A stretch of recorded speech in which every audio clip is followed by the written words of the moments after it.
नमस्कार मंडळी. सगळ्यात आधी तर तुम्हा सगळ्यांना मॅरी क्रिसमस. क्रिसमस जवळच आहे आणि क्रिसमस स्पेशल आज आपण प्लम केक कसा करायचा ना ते बघणार आहोत. आणि सोबतच नवीन वर्षाची सुरुवातसुद्धा काही दिवसामध्ये होत आहे. नवीन वर्षाला सुद्धा आपण केक कट करत असतो. तर मंडळी, या दोन्ही फेस्टिवलसाठी ना हा जो केक आहे प्लम केक, नक्की ट्राय करून पहा. बेस्ट ऑप्शन आहे. चला तर मग रेसिपीला सुरुवात करूया. तर मंडळी, हा जो केक आहे भरपूर असे नट्स आणि ड्रायफ्रूटने भरलेला असतो. छान मऊ फ्लफी असा केक हा होऊन तयार होतो आणि झटपट होतो, करायला सोपी आहे अगदी. तर काही मी ड्रायफ्रूट नट्स काढून घेतले आहे. आता काय काय घ्यायचे ते बघून घेऊया. गोल्डन किशमिश, पिस्ता, मगज बी, अक्रोड, बदाम, ब्लॅक किशमिश, काजू आणि ट्रुटी फ्रुटी घेतली आहे. यामधलं तुमच्याकडे काही नसेल ना तर नाही घेतलं तरी काही हरकत नाही आणि यापेक्षा कमी क्वांटिटीमध्ये सुद्धा तुम्ही घेऊ शकता. तर हे सर्व ना मी एका कपाने मोजून घेतले होते, पाव पाव कप. किशमिश आणि ट्रुटी फ्रुटी, बदाम, काजू हे सर्व मी मोजून घेतलं आणि अक्रोड आणि मगज बी आणि पिस्ता हे सगळं मी अंदाजानं घेतलं आहे, थोडं थोडं. तर या ठिकाणी मंडळी मी ऑरेंज ज्यूस न घेता मोसंबीचा ज्यूस घेतला आहे. तुम्ही ऑरेंज ज्यूस किंवा कोणत्याही फ्रूटचा ज्यूस घेऊ शकता, या ठिकाणी काहीच हरकत नाही. 1 कप ज्यूस घेतला होता मी. आता जे नट्स ड्रायफ्रूट आपण मोजून घेतले होते ते यामध्ये टाकायचे आहे. चम्मचने मिक्स करून घेऊया. आणि हे जे नट्स आहे, ड्रायफ्रूट आहे, छान आपण 5 ते 6 तासांसाठी भिजवण्याकरिता ठेवणार आहोत. जर तुम्हाला तेवढा वेळ नसेल तर 1 तासामध्ये सुद्धा भिजवून तुम्ही करू शकता किंवा रात्रभर सुद्धा ठेवू शकता. तर एक साईड आपण ड्रायफ्रूट जे आहे भिजवण्याकरिता ठेवली आहे. नंतर गॅसवरती मी कढई चढवली. त्यामध्ये अर्धा कप एवढी मी साखर टाकत आहे आणि इथे आपण हे जे साखर आहे कॅरमलाइज करून घेणार आहोत. ज्या वेळेला साखर कॅरमलाइज करायला घेतो त्यावेळेला गॅस मोठा ठेवायचा आहे, म्हणजे लवकरात लवकर हे होऊन तयार होते. कारण ही जी प्रोसेस आहे खूप जास्त लंबी नाही आहे, पटापट होऊन तयार होते, म्हणून गॅस जो आहे मोठा ठेवायचा आहे. आता या ठिकाणी तुम्ही पाहू शकता, जे साखर आहे पूर्णपणे विरघळत चालली आहे. यामध्ये एकही पाण्याचा थेंब टाकायचा नाही या वेळेला. नंतर आपण टाकणार आहोत पाणी, पण आत्ता नाही टाकायचं, नाही तर याचा पाक होऊन जातो, कॅरमलाइज होत नाही. साखर जी आहे विरघळली आहे आणि कलरसुद्धा बदललेला आहे, तुम्ही पाहू शकता. आता काय करू ना, यामध्ये थोडं थोडं पाणी टाकत जायचं आहे, एकत्र करत जायचं आहे. आणि ही जेव्हा प्रोसेस करताना थोडं दूर राहायचं, कारण शीट खूप जास्त उडते, म्हणून त्यामुळे आपल्याला ही जी प्रोसेस आहे दुरून करायची आहे. थोडं थोडं पाणी टाकत जायचं, एकत्र करत जायचं. नंतर या प्रकारे होऊन जाते. जास्त पातळ पण करायचं नाही आणि जास्त दाट पण ठेवायचं नाही आहे. अशा पद्धतीने करून घ्यायचं. तुम्ही बघू शकता कन्सिस्टन्सी कशा पद्धतीची आहे. गॅस बंद केला होता आपण. आता गॅस चालू करून घेऊया. थोड्या वेळांसाठी शिजवून घ्यायचं आहे. हे शिजवून झालं की लगेच गॅस बंद करायचा आणि पूर्णपणे हे गार करून घ्यायचं आहे. आता हे साईडला ठेवून देऊया. आता ना आपल्याला बॅटर तयार करायचं आहे. त्याआधी हे जे भांडं आहे ज्यामध्ये आपण केक शिजवणार आहोत, बेक करणार आहोत, ते भांडं छान हीट होण्याकरिता ठेवायचं आहे. तर इथे मी एक भांडं घेतलेलं आहे, त्यामध्ये एक चाळणी ठेवली आणि त्यावर तो एक झाकण ठेवून छान हे हीट होण्याकरिता 10-15 मिनिटांसाठी ठेवून द्यायचं आहे. तोपर्यंत ना आपण जे केकचं बॅटर आहे ते रेडी करून घेऊया.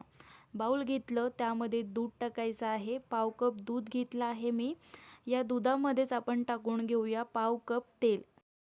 नंतर यामध्ये टाकून घेऊया थोडंसं व्हॅनिला एसेन्स. जर तुमच्या फ्लेवरनुसार तुम्ही दुसरे कोणते एसेन्स टाकायचे असेल तर टाकू शकता.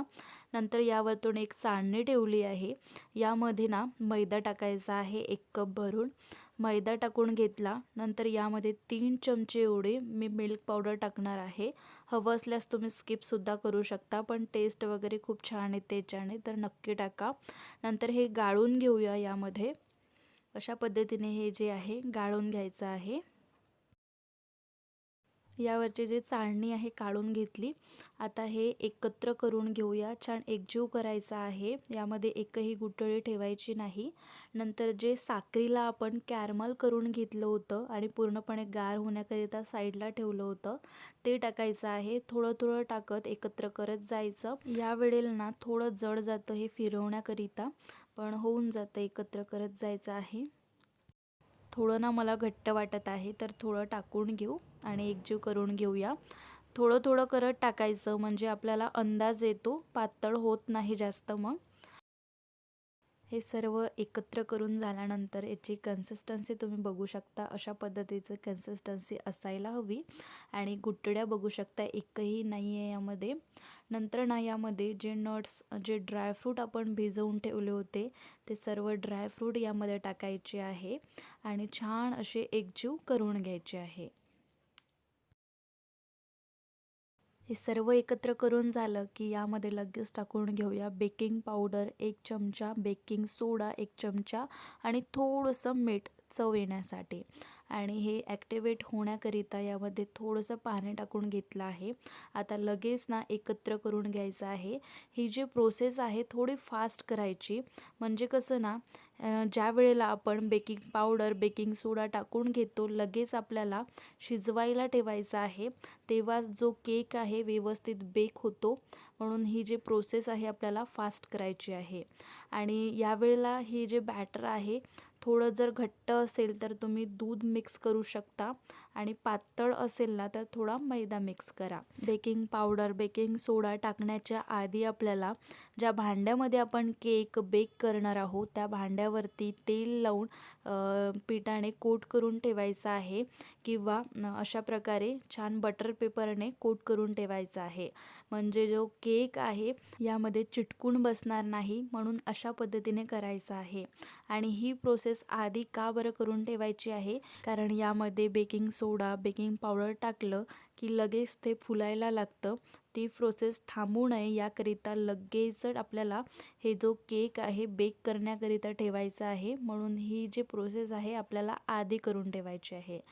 जे आता बॅटर आपण रेडी करून घेतलं होतं ते टाकून घेऊया अशा पद्धतीने. आता हे बॅटर टाकून झालं की लगेच याला डॅब डॅब करायचं आहे, म्हणजे कसं हे व्यवस्थित बॅटर हर एक कोणत्यामध्ये जाऊन बसतील, म्हणजे कुठं शिजलं कुठं हे झालं अशा पद्धतीचं होणार नाही. हे सगळं झालं की आता याला आपण डेकोरेट करून घेऊया. तुम्हाला ज्या पद्धतीने डेकोरेट करायचं असेल त्या पद्धतीने करून घेऊ शकता. काही ड्रायफ्रूट ठेवा, चेरीज वगैरे काही टाकू शकता. मस्त असं आपण इथे डेकोरेट करून घेतलं आहे. हे जे भांडं आहे आपण आधीच हीट होण्याकरिता ठेवलं होतं, त्यामध्ये हा जो डब्बा आहे ठेवून घ्यायचा अशा पद्धतीने. थोडं हलक्या हाताने ठेवायचं, म्हणजे हाताला वगैरे लागू द्यायचं नाही, चटका लागू शकतो. म्हणून आरामशीर करायची आहे ही सगळी प्रोसेस. ठेवून ना झाकण लावून द्यायचं आहे. ज्या वेळेला आपण हा जो केक आहे बेक करण्याकरिता ठेवतो त्यावेळेला हे जे झाकण आहे काढून बघायचं नाही 3-3दा. हे जो केक आहे पूर्ण शिजतपर्यंत झाकण आपल्याला काढायचं नाही आहे. केक होण्याकरिता 50 ते 60 मिनिट लागतील, किंवा त्यापेक्षा कमी मिनिटामध्ये सुद्धा केक होऊन रेडी होतो. तर आता केक शिजवून घेऊया. तर काही मिनटामध्येच तुम्ही या ठिकाणी बघू शकता केक मस्त असा सुंदर दिसतोय आणि शिजूनसुद्धा झालेला आहे. यामध्ये ना टूथपिक टाकून चेक करायचं आहे. याला एकही कण केकचा लागलेला नाही आहे, म्हणजे परफेक्ट असा हा जो केक आहे बेक झालेला आहे. आता पूर्णपणे केक गार करून घ्या. माझ्याकडे जास्त वेळ नव्हता म्हणून मी थोड्या वेळसाठी 10 मिनिटांसाठी गार केलेला आहे. आता काय करून घेऊ ना, याचे ना मी काठ मोकळे करून घेतले आहे. तसं तर काठ मोकळे वगैरे करण्याची काही गरज नव्हती, कारण आपण बटर पेपर लावला होता, तर चिटकण्याचा काही प्रश्नच येत नाही, सहज निघून जातो तो. तर हा जो केक आहे मी पलटवून घेतला. तुम्ही बघू शकता किती सहज निघाला तो केक. आणि यावरचा जो बटर पेपर आहे ते सुद्धा मी काढून घेणार आहो. तर हे बटर पेपर काढून घेऊया साईडचा, वरचा सगळ्यास. तर मंडळी, हा जो केक आहे किती फ्लफी झालेला आहे तुम्ही बघू शकता या ठिकाणी. मस्त असा फ्लफी होऊन तयार झालेला आहे. यामध्ये जे ड्राय फ्रूट नट्स टाकले आहे, भरभरून असे टाकलेले आहे. याच पद्धतीचा केक असतो क्रिसमसला. तुम्ही सुद्धा नक्की ट्राय करा या क्रिसमसला. आणि न्यू इयरसुद्धा आहे काही दिवसांनी, त्या दिवशीसुद्धा तुम्ही केक कट करतात.